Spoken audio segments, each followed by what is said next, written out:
Namaste, angels. Today I'm going to do a healing energy reading with the angels, archangels, and ascended masters. After I do a little lesson on the very first quote unquote witches and witch trials in Salem, Massachusetts, Mother has asked me to do this afternoon. Perhaps to close out Black History Month, angelic and or cosmic being history, which is in a sense Black history. I'm not really sure, but I've been guided to do it today and now, and it's been a long time since I did a quote-unquote teaching video. So this will be one of those, because the reading itself is not attached to any particular day. Again, it's just what we as angelic and or cosmic beings should be doing in terms of maintaining our health in that regard and or achieving it. So again, I'm going to begin with a little lesson on February 29th, which of course would be leap year. And of course 229 equaling 11 or 4 or 13, which equals God, which equals death, rebirth, all of those things. In the year 1692, which is 9 or 9, could be endings, could be born, it could be the call to humanitarianism. But on that date, 229, the year 1692, the first people are accused of witchcraft in Salem, Massachusetts. They are 3 women: Sarah Good, Good, Sarah Osborne, and Tituba, a West Indian slave. So now I'm going to tell you about Tituba. Now, I could have done this, I guess, my own way from what I knew about the story, but instead I Googled to see if I could find something. And this appears to be maybe a graduate student's, actually it says undergraduate course, some sort of thesis maybe, or a project that came up first, and I'm happy to use it. The web address is Salem, SALEM, .lib, LIB, maybe library, .Virginia, VIRGINIA, .edu, /people/Tituba, TITUBA. And this particular article is written by a woman named Alyssa Barilari. Alyssa, ALYSSA, Barilari, BARILLARI. Salem Witch Trials in History and Literature, an undergraduate course at the University of Virginia, spring semester 2001. In late February of 1692, Reverend Samuel Parris called in a doctor to examine his 9-year-old daughter. Okay, we've got to pay attention to these numbers too. Betty was the name of the little girl, and also his 11-year-old niece, which was named Abigail Williams, both of whom were suffering from spontaneous fits. The children were soon diagnosed as victims of witchcraft, setting off an outbreak of panic and hysteria, which would sweep throughout Salem Village and its neighboring towns that year. Historians have long pointed to the collective finger of blame at the Parris's slave, Tituba, one of 3 women first accused of witchcraft, and the only member of this unfortunate trio to survive the year. Many interpretations of the Salem trials acknowledge the pivotal role of Tituba's confession and what it played in legitimizing the early suspicions and subsequent investigations of witchcraft, seizing on the vivid descriptions of the devil and his minions that she provided to the examining justices. A number of sources also assert that Tituba also introduced supernatural ideas to the afflicted girls.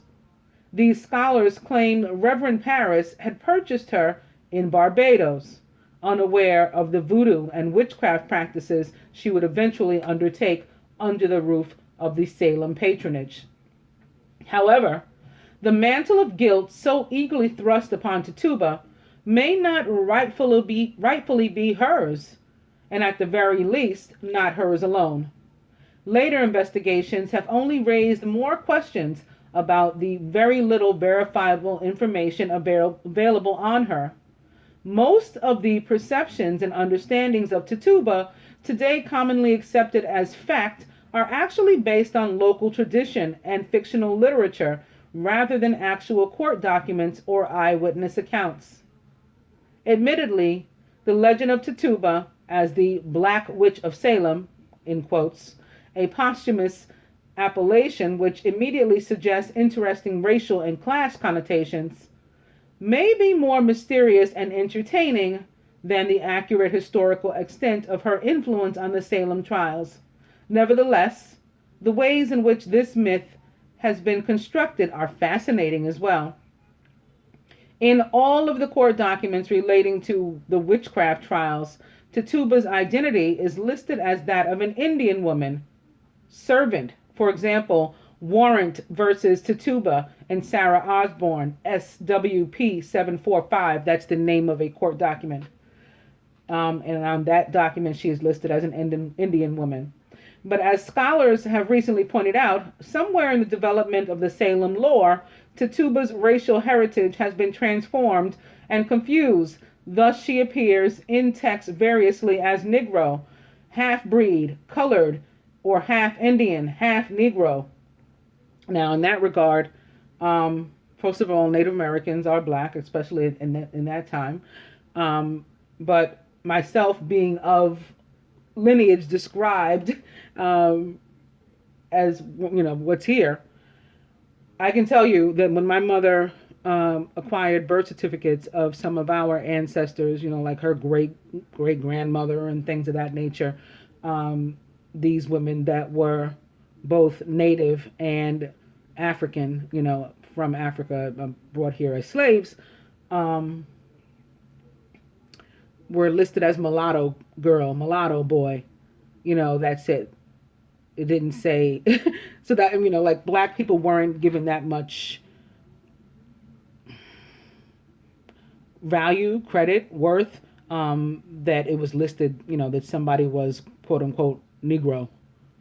It was just, you're here, you're mixed, you're a half-breed, you're something or other, probably raped by a so-called white slave owner too, and that's in you also, so you're just mulatto, the end. So this doesn't surprise me, and this doesn't really mean anything to me, this description. I'm sure she was still, in one way or another, descendant of Africa, the way everyone else on the planet is. This confusion necessarily complicates any understanding of the consequential and critical part traditionally assigned to Tituba. We must consider how racial stereotypes and presumptions have contributed to the varying amounts of blame she is forced to bear. Truthfully, Tituba's story may never be clearly sorted out. Her status as a slave constrains any attempts to uncover official records and papers relating to her. The little glimpse of her life that is available is provided only by the court transcripts themselves. Though Tituba's words may resonate to us through the court records, she cannot tell her version of the events leading up to the trials. She cannot share her own history and memory of Salem and life before it. In addition to Tituba's own recorded words, we can obtain some information based on what her contemporaries said of her. Beyond these strict limitations, however, we can realistically draw no further conclusions as to her racial identity, affinity for witchcraft, and stories of the occult, nor motivations for confessing to the accusations. None of which really matters, because we know now, or at least I do, and I'm here to teach you if you don't know, that regardless of current quote-unquote color, race, creed, culture, there is one God. And those of us who are of the light and angelic and or cosmic descent are the heirs of the kingdom of God.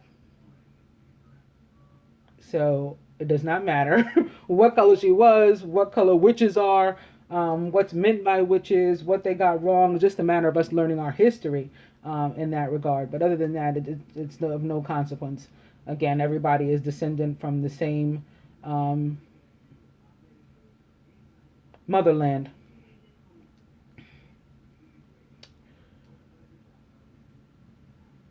Where was I? Um, what we do know is that from the historical documents, Tituba was in fact a slave in the Paris home. Paris is spelled here Parris. At the time of Betty and Abigail's initial sufferings, she was present. Tradition holds that she was married to another slave, whose name was John Indian, and the couple was purchased by Reverend Paris during the time he spent in Barbados. Tradition, however, does not a history make. Tituba and John Indian did reside with the Parises. Samuel Paris had a plantation in Barbados, and he owned 2 slaves after he returned to Boston, and she could have come from Barbados. However, the story that Tituba struck the final spark, quote unquote final spark is what they have here, and ignited simmering tensions in Salem Village by enthralling the local teenage girls with her stories of African or Caribbean voodoo and magic spells. And people of the Caribbean are African as well. They were just dropped off in a different area. So that, just to clarify these things.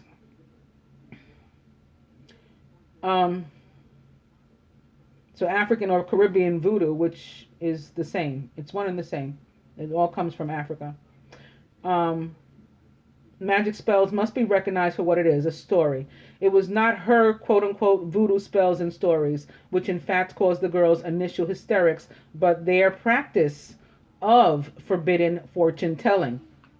So what this author is saying is that it's not the quote-unquote voodoo itself, but the practice, the young girls' practice of said quote-unquote voodoo that brought this upon them.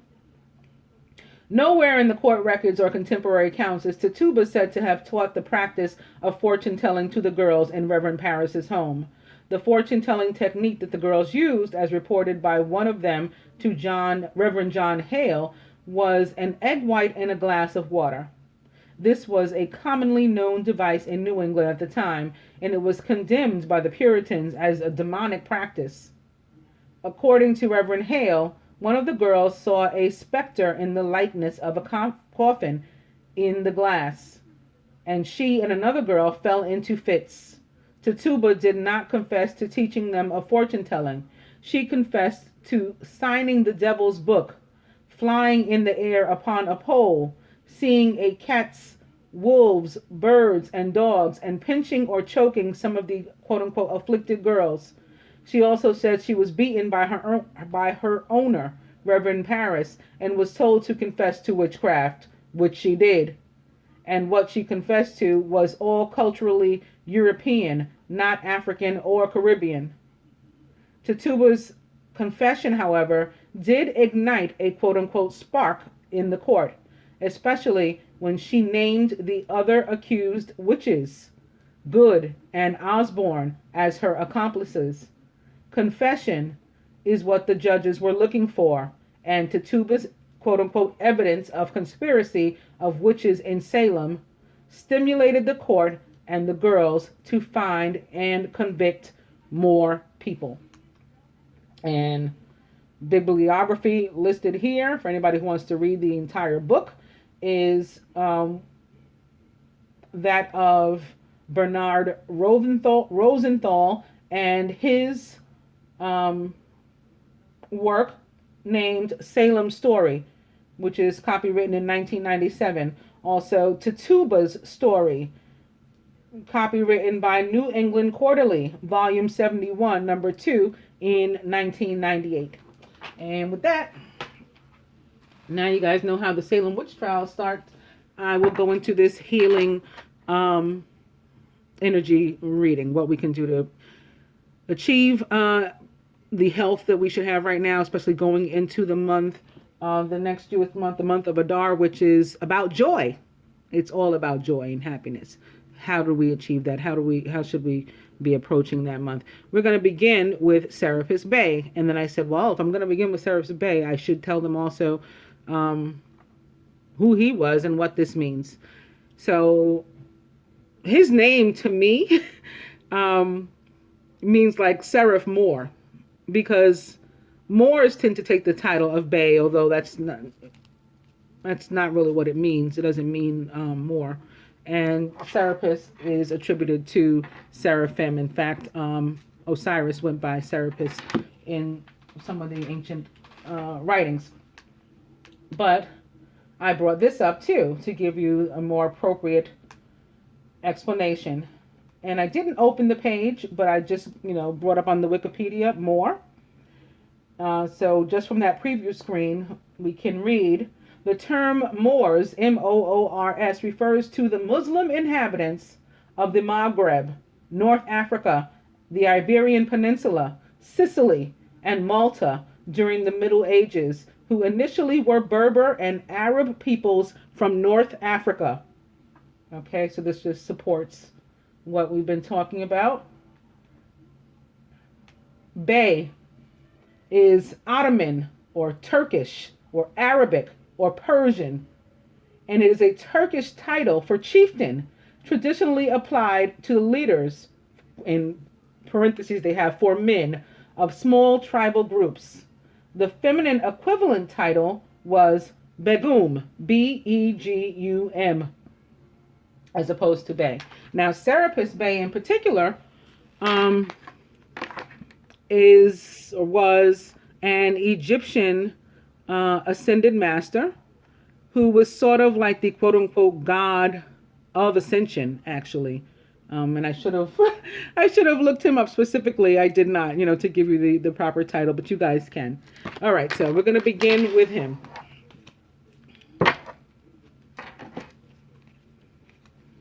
And opening to She Who Told Me to Do This, the goddess Isis. Balance career and home life.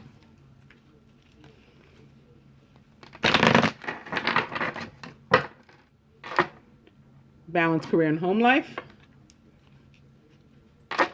Opening to focus upon your strengths with Apollo.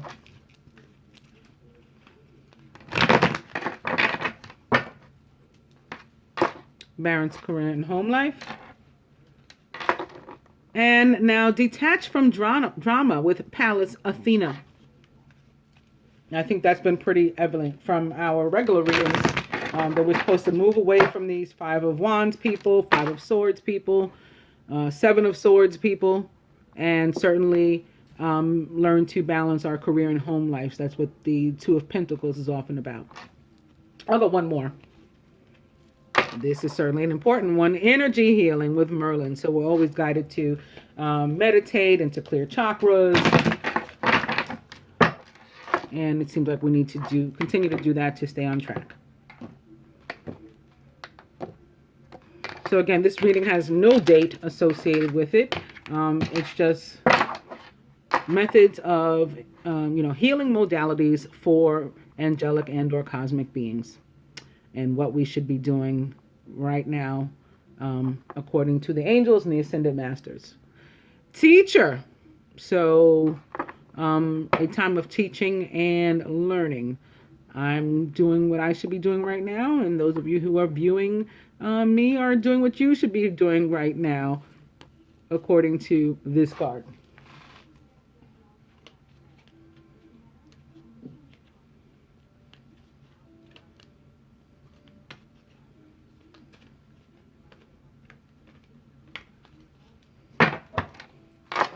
And the overall energy is yes and Ganesh.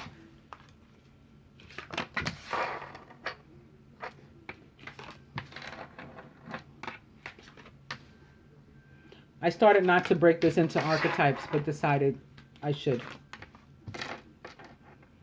It's possible that the masculine should be doing different things from us. Or that when we switch around, we should, you know, change our overall tune as well.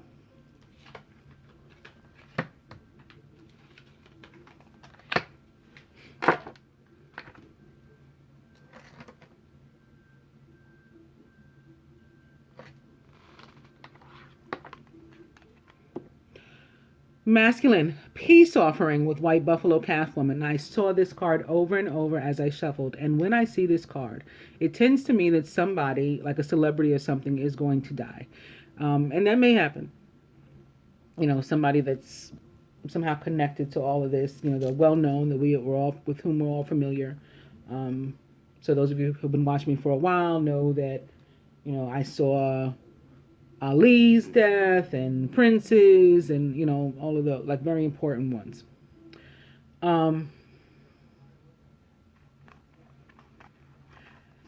I felt that, you know, that was possible, but that wasn't really why the card was showing up or what it was trying to tell me. The white buffalo also represents Jesus and the second coming of the Lord. So I felt more of that, and I don't even mean that in the sense of where it's necessarily literal.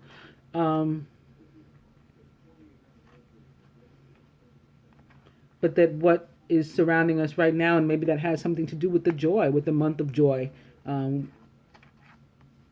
which begins again on the 27th of February, the Hebrew month of joy, or Adar. That maybe that's why this is coming.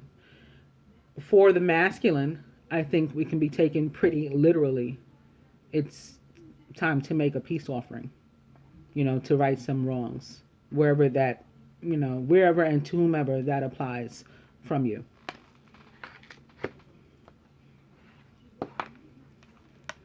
And for you to detach from drama, so says Pallas Athena. And meditate, says Siddhartha Buddha, maybe to heal and clear your energy. Feminine, whatever we're guided to do, you can do it, says Archangel Michael.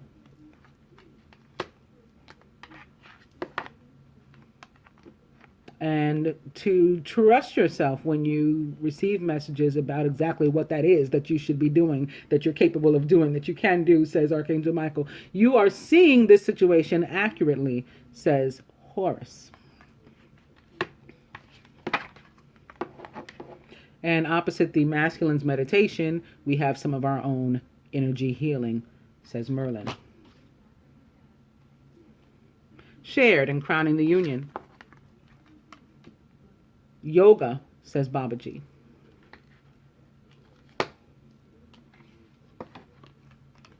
At the root, don't give up. Persistence, says Lou.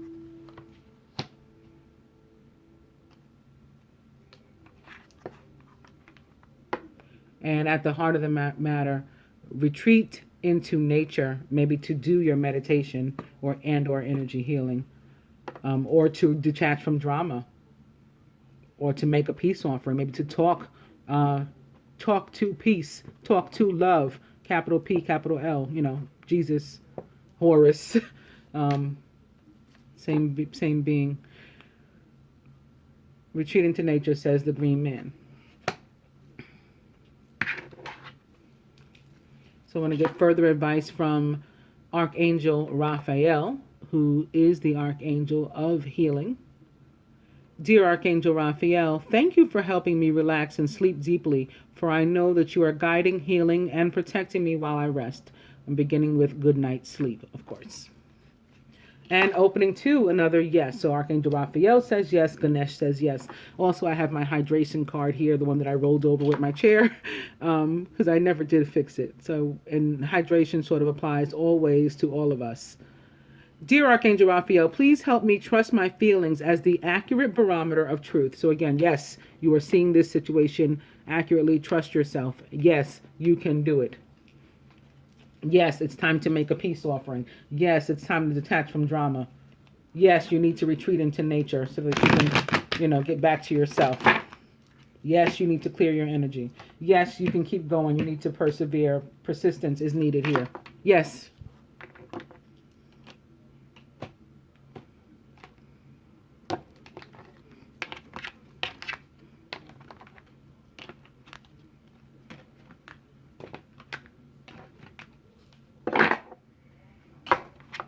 Coming to home help. Dear God and Archangel Raphael, thank you for giving me the courage to ask for and to accept help from you, the angels, and others in matters regarding my family and home. Wow.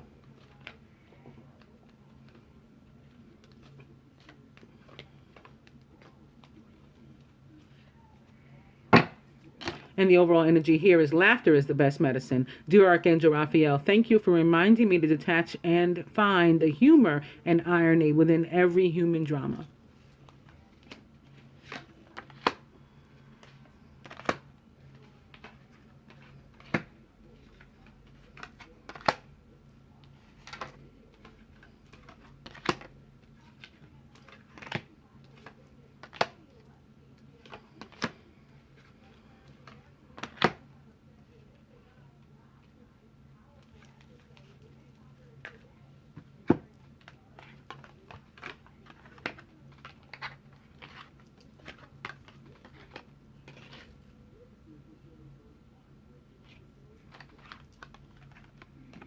To the masculine, exercise is key.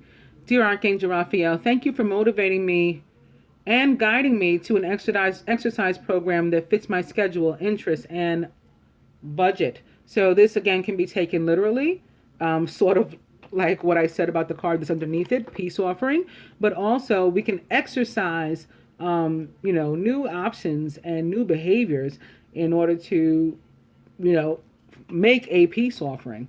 Whereas maybe we've been stubborn in the past. Okay, we're changing. Exercise is key to opening this door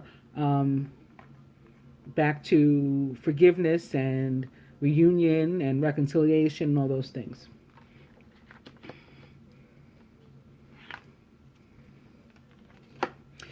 Atop detached from drama. Acceptance. Dear God and Archangel Raphael, please help me accept that everyone is going in the right direction. Some people are going that way, away from us, and that's the right direction too. Goodbye. We're detaching from drama. Atop meditate and Buddha is fresh air. Dear Archangel Raphael, thank you for helping me to breathe easier in all ways. And not a mistake that this is underneath detached from drama and peace offering too, because it's about a weight being lifted off of one's shoulder. We're able to breathe easier in that sense too. But it's also literal. That's why it's not a mistake. It's diagonal to the green man either. It's about getting outside into nature and getting grounded. And yeah, smelling the fresh air and the roses and all that stuff. Maybe as part of your meditation. Atop you can do it is forgiveness heals. Dear God and Archangel Raphael, I am willing to forgive myself and others in exchange for what I really want, which is peace and health. And since you want peace, isn't it just awesome that the masculine's peace offering is directly across from your forgiveness that heals and that seeks that peace? That's not a mistake. Atop Horus is Horus in his other vibration. Jesus, the divine healer. Dear Jesus, thank you for your divine healing power and presence. This is here again, atop Horus, the Avenger, who is Jesus the Christ at his higher vibration, higher and original. Atop energy healing and Merlin is give us your cares. Dear God and Archangel Raphael, I am willing to release any fears to you. Please allow me to completely let go so that you can fully guide me in this situation. Okay, part of clearing our energy is letting go of control issues, releasing the arrogance of man, and surrendering to Jesus, the divine healer, to Horus, the Avenger, the divine sunchild, and recognizing that they are a higher vibration than us, and that they are, who guides us protects us, teaches us, and like whom we strive to be. Crowning atop yoga is stay positive. Dear Archangel Raphael, thank you for helping me to be optimistic and to take the appropriate action steps that support my health. Hopefully this is one of them. At the root, atop persistence and Lu, is inner authority. Dear Archangel Raphael, thank you for supporting me as I take back my power and listen to my intuition, desires, and feelings. And at the heart of the matter, atop retreat into nature, and the green man, the need to get out and do some meditation is meditation. Dear Archangel Raphael, please meditate with me and guide my mind and body to focus upon peace. Again, diagonal to this peace right here, and to peace with a capital P right here next to it. Guide me, help me to focus on peace, health, and wellness. What jumped out of the deck? Detoxification. Dear Archangel Raphael, thank you for cleaning up my body, mind, and life so that I may happily and healthfully live free of chemicals. I love this card. I love help me clean up my life. And listen to your intuitive feelings. Dear higher self, thank you for speaking loudly and clearly in peaceful ways that I easily understand. Archangel Raphael, thank you for guiding me to listen to my inner wisdom.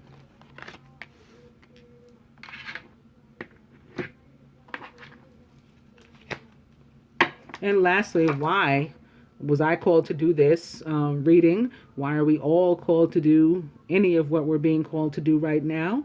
The answer to your question involves a spiritually based romantic relationship. Twin flame. Opening to mediumship. You have the natural ability to connect with departed loved ones.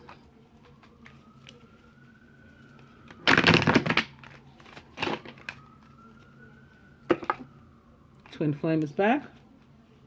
Opening 2, cut your cords. Ask Archangel Michael to clear any old attachments to fear that stem from past relationships, freeing you from destructive patterns.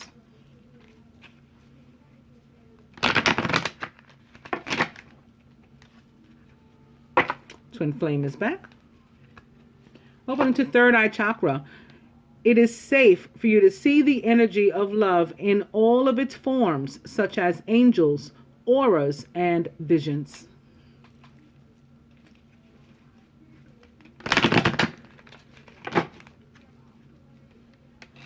Twin flames back. I'm going to cut.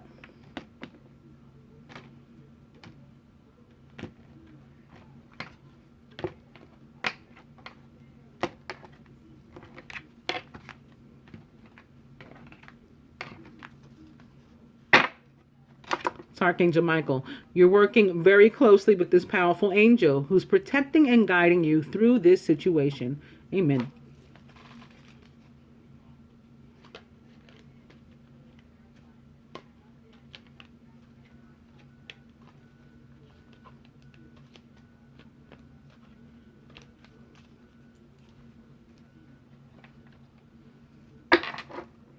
Cut your cords is the overall energy here.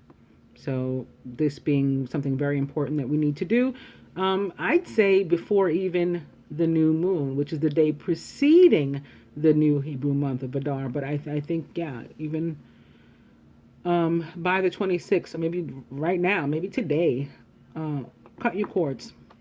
Ask Archangel Michael to clear any old attachments to fear that stem from past relationships, freeing you from any destructive patterns. And be serious about it and mean it, and he will.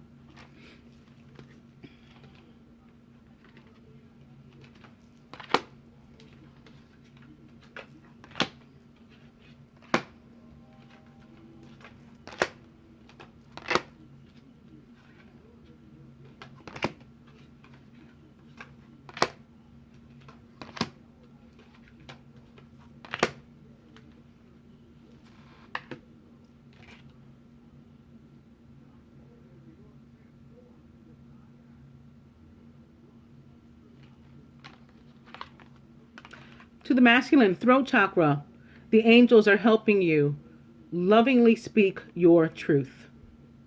So you're guided to work on this chakra. And to exercise it. Maybe exercise your voice. Extend your voice to someone as a peace offering. Extend the truth to someone as a peace offering. Atop acceptance and detached from drama, to the masculine is books. Your life purpose involves writing, reading, editing, or selling spiritually based books. I think it may have something to do with writing, maybe again also your thoughts, maybe writing someone off. Maybe writing somebody a Dear John letter means, leave me alone from now on, in a nice way. They call that a Dear John letter. Maybe writing someone the feelings that you can't otherwise voice and speak, your true feelings inside. A love letter, maybe.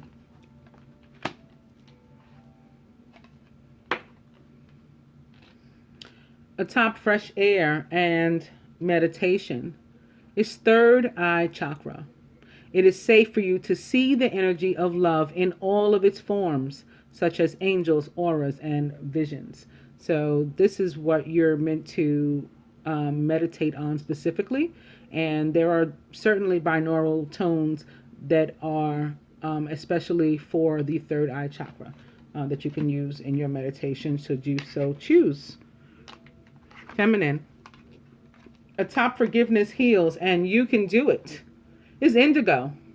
The person you're inquiring about is an indigo, meaning a highly sensitive, natural-born leader. So you can trust that your forgiveness won't be in vain when you extend it. Atop Jesus and Horus is mediumship. You have the natural ability to connect with departed loved ones, including them, perhaps. Or in a different vibration, maybe, through the angels, through your specific angels, your guides, your ancestors.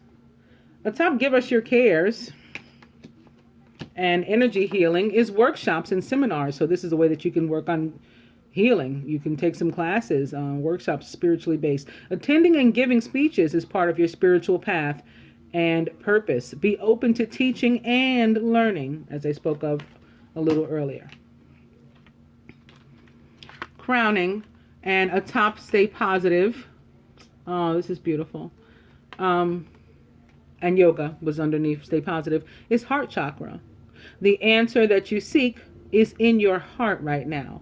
Be open to giving and receiving love. So, of course, different meditations, and I'm just a fan of binaural tones, but whatever makes you feel comfortable to clear these heart chakras are available. And I have a link to one site in particular on my page, on my channel. It's called Meditative something or other, but you'll see it there, those who care to look. Atop inner authority and persistence is past life issue. This situation has a basis in one of your previous lifetimes. Ask your angels to help you remember, release, learn, and heal from your past experiences. And you may want to call specifically not just your angels, but Archangel Jeremiah, because this is sort of his wheelhouse, as they call it. And at the heart of the matter, atop meditation and the green man and getting out into nature is be willing to forgive. Ask the angels to clear your mind and body of past pain in exchange for peacefulness. I think the theme of this whole thing and the key is peace. I'm going to take advice cards for each archetype from these decks without shuffling any further.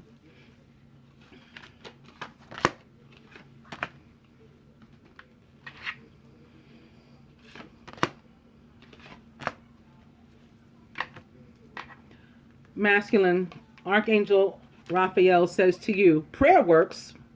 Dear God and Archangel Raphael, thank you for hearing and answering my prayer of. So whatever you feel you need help with, in whatever area you feel you need healing, or that you're experiencing or feeling lack. That's the specific area or areas that you should mention in your prayer and ask for help with. Feminine, sunlight. So more of getting out into nature, and also because again, this is a reading of maintaining and improving, maintaining, achieving angelic and or cosmic being health. I think this is about folic acid for us too. In childbearing, the need for it in childbearing. When I see all these oranges and stuff, and Archangel Raphael's stomach sort of draped in this purple, I think about pregnancy. Dear Archangel Raphael, please help me enjoy the benefits of sunshine in safe and healthy ways. So that too. Also vitamin D.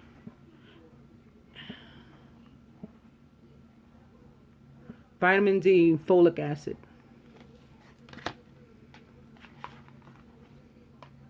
Aww. I love this for you, masculine. Open your heart and to love, says Jesus. Jesus showed up here like 3 times in this one spread. He's so amazing. Feminine, visualize success. See yourself doing well in this situation and have faith in a positive outcome. Love that for us. And lastly, masculine, boom. So you've been all confused. You can't sleep at night. You don't know what's going on. You having trouble getting yourself together. You're wondering why it's not working out with that old, soulmate from high school or whatever. The answer to your question involves a spiritually based romantic relationship. I don't mean to laugh at you. Twin flame. And wow. Boom again. Feminine. Choose peace. On that note, namaste, angels.